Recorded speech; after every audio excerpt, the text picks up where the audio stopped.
So that's typically what I do. I go down to New York 3 times a month. I fly for 4 days, and I come home on the fourth day, and then I'm off for about 4 days.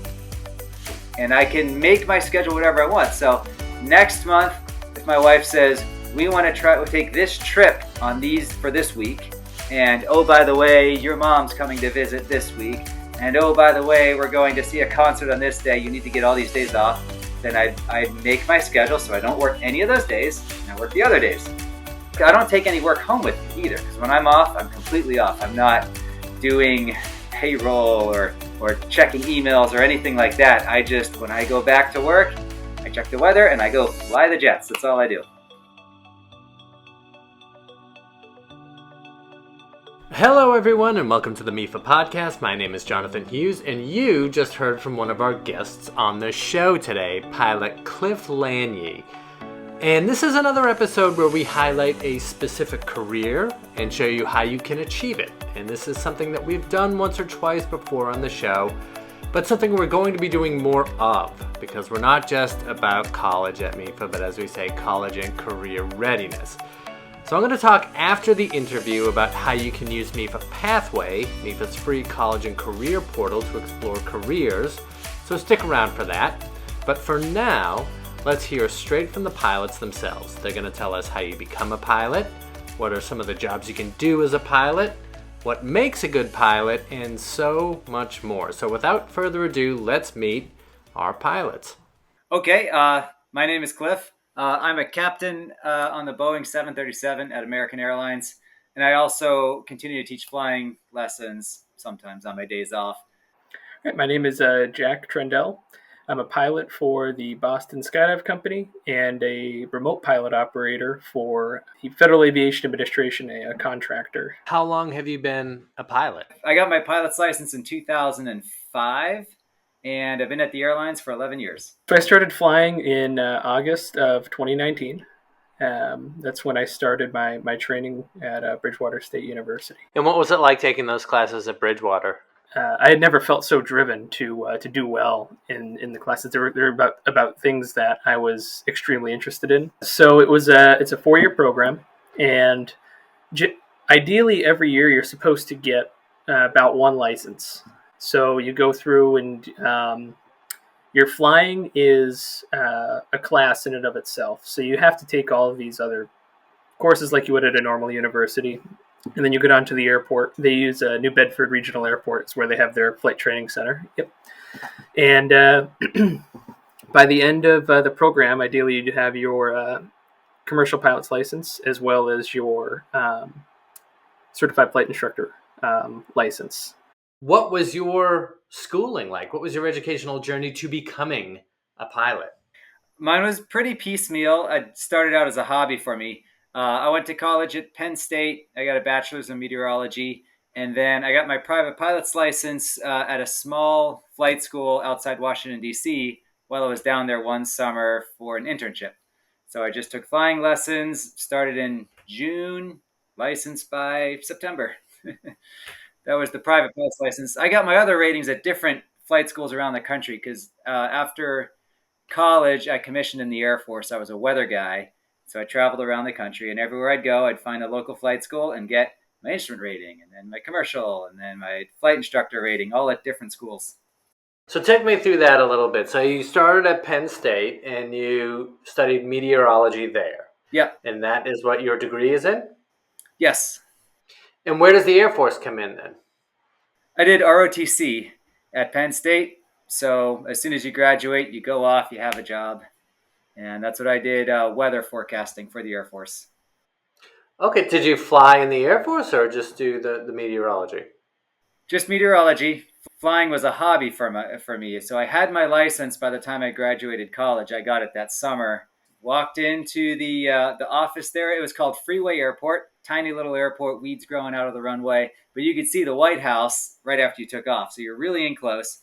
And I just said I'd like to take flying lessons. And the girl at the desk said they were too busy for the next couple weeks. And I said, that's fine. Whenever you have availability. She said, 2 weeks from now, we got a plane. We're going to put you with Paul.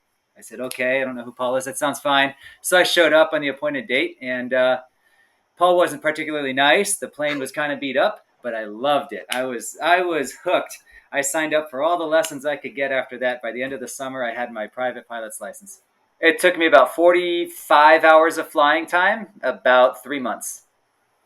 And That's the private pilot's license. That's the first one that you got. The private pilot license is the first, and all that means is you can go flying, but you cannot make any money doing it. And then from there, you get what's called an instrument rating. The next one was my instrument rating. That one allows you to fly when the weather is too poor to see outside the window. And so what was that like? It was, you wore foggles the whole time, basically, in the training. So you put these glasses on, and they block everything outside the windscreen, and all you can see is the instrument panel. And then you go fly around without looking outside. That's how all of the people in the airlines fly. You something you need if you want to fly, as most people think of a commercial pilot. The third one I got in Hawaii. That was the commercial license. And then after that, you go and you get your commercial certificate. Commercial license allows you to fly for hire now. So you can make money flying people. Exactly. You can make money now. My first flying job was towing gliders. So it was in Hawaii after I got my commercial license. They would take tourists up in the gliders, and they had all sorts of tour packages, and they needed a airplane to tow them up. So you basically just attach a rope from the back of the airplane to the front of the glider, you tow them up, and when they get to a certain altitude, you release them. I got $10 per tow for the first 10 tows. And after that, I got $1 per tow. Seems like a lot of work for a little money. I mean, it is. Was the draw? I didn't do it for the money. It was building flight time, which really wasn't my goal. My goal was to be able to fly for a purpose and have fun doing it. So the commercial pilot license is one that you earn at Bridgewater. Is that the last license you earn there? No. So the last thing you do is the certified flight instructor rating. So that is its own license. You have you can only get once you're a commercial pilot. And once you're done with that, you have your commercial license and flight instructor license. So when you leave the program, ideally you can get a job at a local flight school. You could even work for the university as a flight instructor. And it's a great way to help build your flight time, because if people want to take the professional pilot track, when I say professional, I mean going to fly an Airbus or a Boeing airplane, something like that. You need to get to generally it's 1,500 hours of flight time. Through a college program that can be reduced. So with Bridgewater, it's 1,250 hours. But it's a great means of being able to get those hours. You get a lot of good experience as a flight instructor. You're pretty fresh out of the program, though, right? I finished the program up in about a year or two ago. So out of the program, I actually did this job that I'm doing now. I'm flying skydivers, and I also worked as a banner tow pilot. So if you ever go to the beach and you see the planes towing the advertisements, that's what I was doing. And then after that, I worked for I got hired to fly seaplanes. So I actually went and got my commercial seaplane license as well. And I worked for an airline that flies seaplanes between Boston Harbor and the East River in New York City.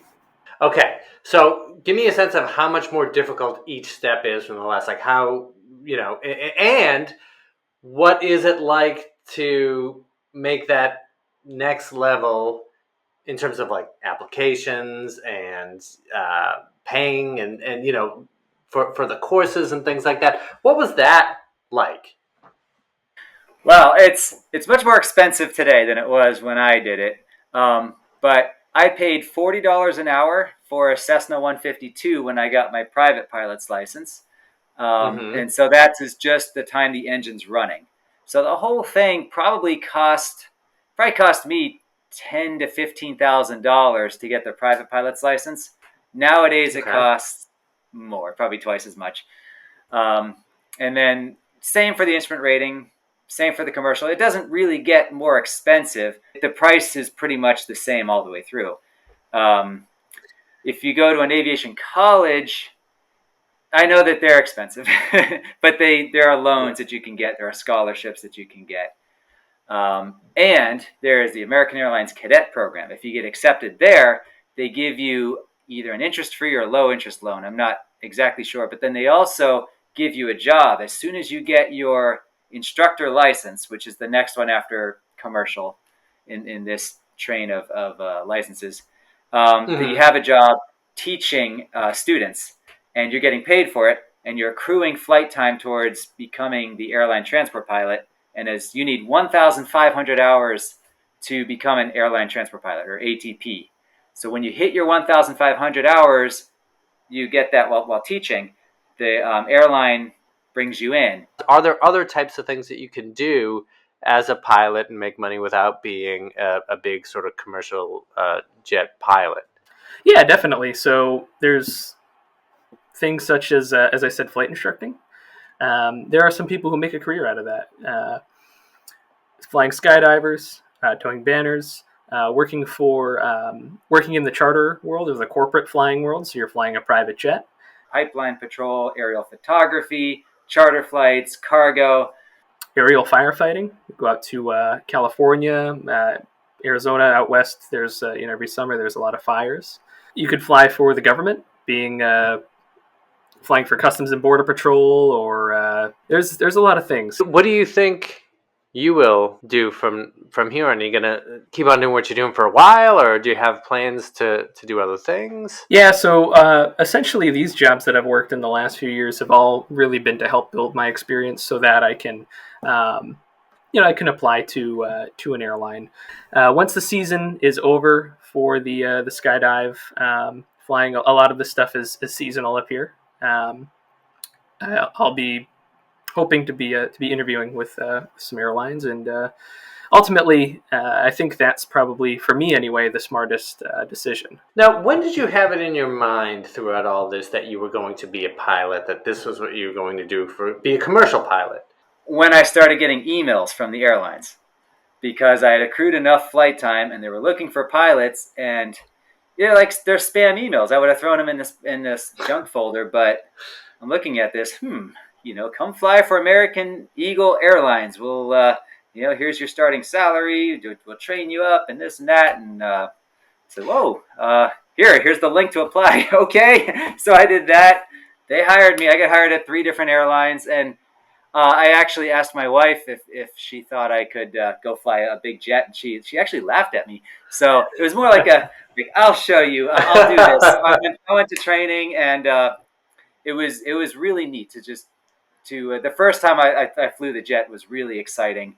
But to be a airline pilot is a different part under the regulations. Part 121 is scheduled air carrier service. So in order to fly for them, you need your next rating, which is an airline transport pilot license. They train me. So you get hired, you get paid to go and get trained. You go down to ground school for the basic indoctrination, which goes for a week or 2. After that, there was about 4 weeks of systems ground school for the jet that you're going to fly. It was 3 weeks. And you have to pass an oral exam on that, a written test and an oral exam. And when that's done, you go to the simulator. And there's 2 weeks of simulator training in the simulator, full motion simulator with a fully reproduced cockpit. You forget you're in a simulator. It's so good sometimes. You do that for 2 weeks. You have to take a flight test. It's really a simulator test. And after that, the next part of your training is to go out and fly passengers. The first time you fly the jet, it's full of passengers. And you are with a check airman, an instructor pilot, who is your captain, and you are the co-pilot. The passengers have no idea.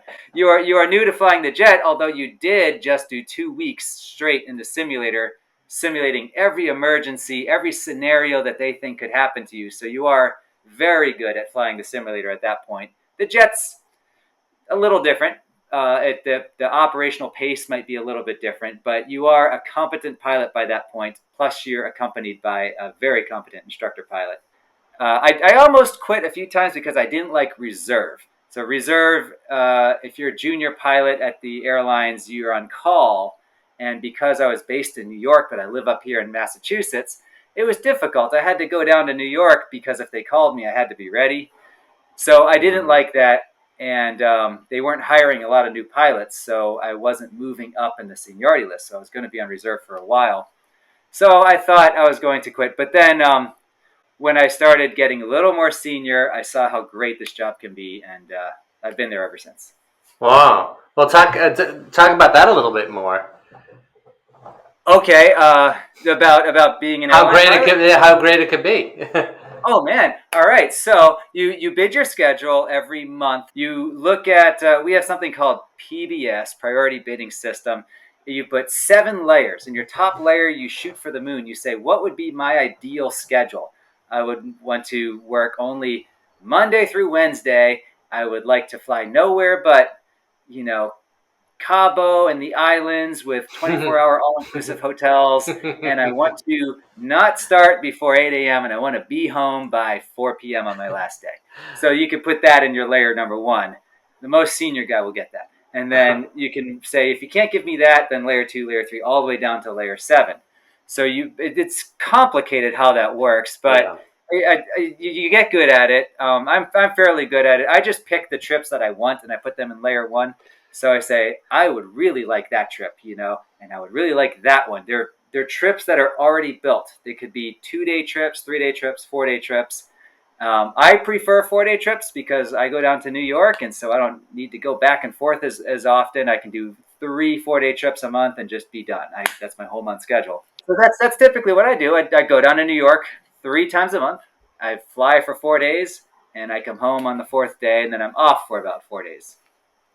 And I can make my schedule whatever I want. So next month, if my wife says, we want to take this trip on these for this week, and oh, by the way, your mom's coming to visit this week, and oh, by the way, we're going to see a concert on this day, you need to get all these days off, then I make my schedule so I don't work any of those days, and I work the other days.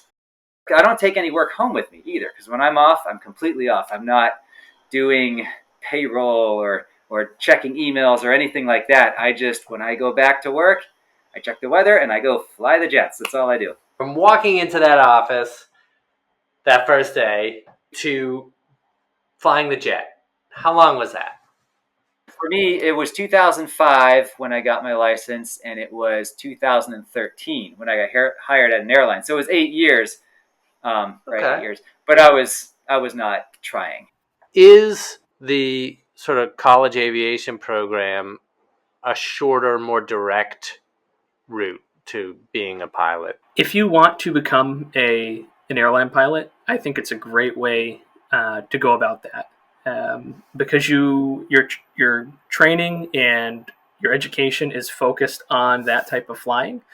But at the end of the day, you could just go to a local flight school, and if you have the means to, and you have the ability to go fly every day, I know a lot of people who within the span of 2-3 years are flying at the airlines, starting from zero to going to flying at the airlines. What skills make a good pilot? I think the 2 main ones that come to mind is first the ability to plan.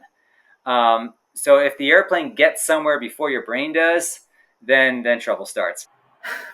I think the biggest one is being able to work well under pressure. The quote goes, you have to stay ahead of the airplane, which means your mind has to get somewhere before the airplane does. The faster the airplane, the bigger of a challenge that is. A lot of the training, especially in the airlines, is focused on emergencies and being able to know what you're supposed to do and to be able to make rational decisions, which is easier said than done. You can't just fly the jet into Chicago and not plan your whole arrival, your landing, and your taxi into the gate. You have to plan that all out. The second skill is the ability to prioritize. So when you can become task saturated by a whole lot of things bombarding you at once, so you have to be able to pick, what do I need to focus on first? 99% of the time, that is flying the airplane. So an example of not prioritizing flying the airplane is if you are flying along and air traffic control says, you have traffic, he's 12 o'clock, he's 1,000 feet below you. And then very often a student pilot will hear that and he'll, where's this traffic? He stops flying the airplane. It starts going this way and starts descending. And, you're at this altitude. He's 1,000 feet below you. If you simply held your altitude, you would miss him, right? But so they start a dive looking for the airplane. So they have to remember to fly the airplane first. Communication, being able to work well with other people. That's one thing I had to get used to. I spent most of my flying career getting taught or flying by myself, and then going to fly seaplanes. I was all of a sudden sitting next to a captain that had a lot more experience than I did, and had a lot of insight into how I can improve myself. And that's how it is at the airlines. You're always flying with someone else, and you might spend 5 days up to a week with them, and you have an important job, so you have to make sure you can communicate well with people. Yeah, that's a great point. I never would have thought of that. I mentioned this when we talked before the show, but this whole idea for the show came from my son's friend who is 11 and he wants to be a pilot. Plays Microsoft Flight Simulator all the time. And so, I told him, he asked if I would have a pilot on to talk about what he needs to do to be a pilot. First, stay in school. I would recommend going to college and studying something technical. Math, science, engineering, physics, something like that. It'll give you just an appreciation for how machines work, how physics works. Flying is all physics. Science, materials, even all of that will benefit you and get you to understand the bigger picture. It'll make flying easy if you have a kind of a technical background. The second thing to think about is to try to get some flying hours and go get a pilot's license. Even if you do end up going to an aviation school, you'll be ahead of the game if you get there with a pilot's license. It'll be easier for you. You'll get through more quickly, and it'll be a lot cheaper.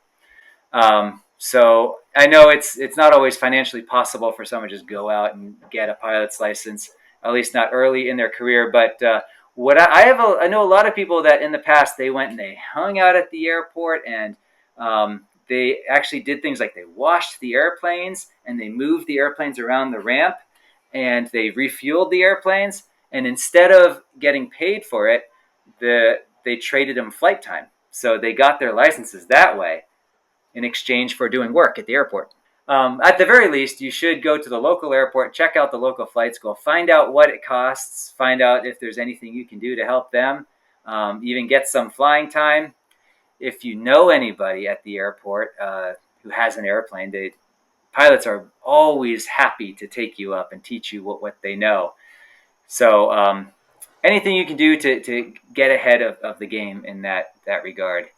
There was one other thing I was going to say. Either get a textbook, a private pilot, or a book, a private pilot textbook, or just a book about flying and read it. Or these days, what do people do? Online classes, right? Take an online class about getting a pilot's license. It's really interesting. They usually have good graphics, and you'll learn so much from it. And continue to learn what you can from Flight Sim. If you take that online class or read the book about flying, and then you go back to that flight simulator, man, they are so realistic these days. Everything you read about in your book is going to be fairly faithfully represented in the flight simulator. And I think the newer flight simulators even have a private pilot class. Now, obviously, it's not a real private pilot class, but it's pretty close. The things that they're teaching you are true to life. And so if you go through that, you're just playing, you're having fun, but you're learning so much. Then you go to get your license, you're going to be way ahead of the game. Things like Microsoft Flight Simulator are great. They teach you a lot about the systems of an airplane. The cockpit and the controls are all very, the buttons are all going to be the same as when you hop into that same airplane in real life. It's a great learning tool. When I was growing up, for Christmas one year, my parents had gifted me it's called a Discovery Flight. So it's a couple $100. You go up for about an hour.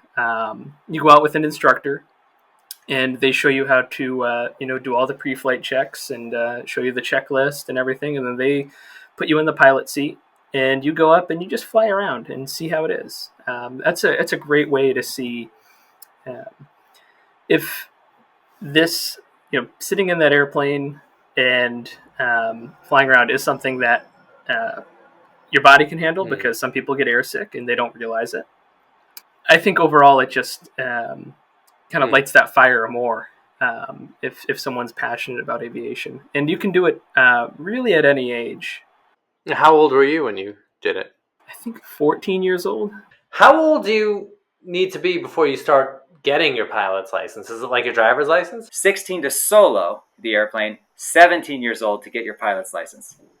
But you can start training at any age. If you're going to go quickly through it, I think a good time is 15. But yeah, you can solo at 16, license at 17, commercial license at 18, Wow. and the airline transport pilot license at 21.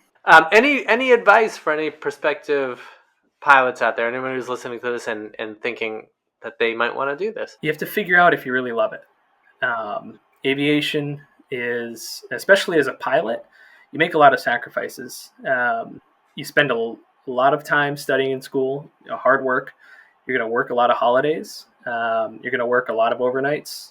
And if it's something that you love,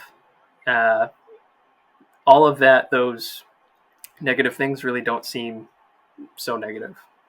Well, thank you so much for being here. I really do appreciate it. Yeah, of course. Thank you so much for having me. My pleasure.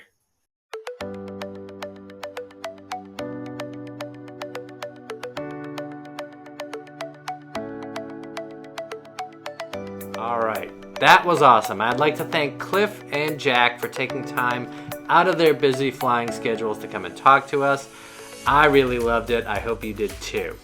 And if anyone listening wants to explore this career or any other career through MEFA, I want to make sure you know how you can do that through MEFA Pathway, MEFA's free college and career portal. Here's how you do it.